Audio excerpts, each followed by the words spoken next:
This is News 14 Carolina Meteorologist Matthew East, and thanks for clicking onto this Friday edition of the Carolina weather video for this 5th day of December. An Arctic air mass settling into much of the country this morning. I'm cutting this video during the 5 o'clock hour, and at this point in time, we have a lot of single-digit temperatures in portions of the northern plain state. Just brutally cold air settling into that part of the country, and that Arctic air continues to fan on out to the south and to the east and is spreading on into our area.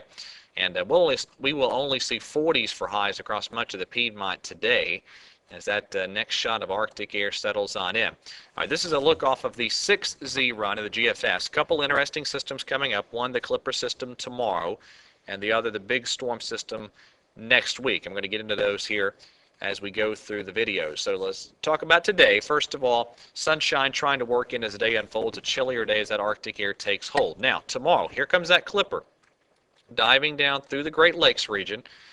Tomorrow will be a day that the clouds will increase through the day.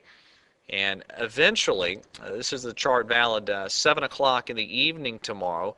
I think eventually there's the potential for some wet snowflakes to work on down into the Piedmont late in the afternoon tomorrow into tomorrow evening. Now, this is not going to be a very large storm system. It'll be very moisture starved. A lot of folks probably will not see anything at all, but just don't be surprised if you see some light snow in the northern Piedmont, maybe sort of a light snow or rain mix in times in the southern Piedmont.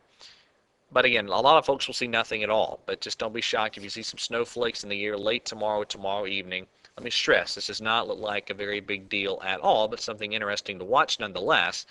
By 1 a.m. Sunday, that Clipper pulling on out, drier weather moves back in, so that here we are Sunday afternoon, 1 in the afternoon, another chilly day. And we're looking at a day that will feature a lot of sunshine as well. All right, here we are on Monday. Pretty quiet weather day for us. It'll be another chilly day, a fair amount of sunshine for Monday. Tuesday, here comes that next system. And again, every model run has handled this differently. This is the 6Z run of the GFS. I'll show you the difference in the 6Z and the 0Z here in just a second on the back end of this system. But here we are, 1 o'clock in the afternoon Tuesday. Rain spreading into the Carolinas. And let me say, there'll be some residual cold air around, so it's possible there could be just a little bit of wintry precip if the precipitation starts early enough in the day Tuesday, but that looks brief. We will quickly change over to all rain. This is Wednesday, 1 in the afternoon, and we just have sort of waves of precipitation moving up through the southeastern part of the country on this run of the GFS. And finally, Thursday, 1 in the afternoon, an area of low pressure pretty weak off of the coast and pushing eastward, another charge of Arctic air entering the northern plain states as well.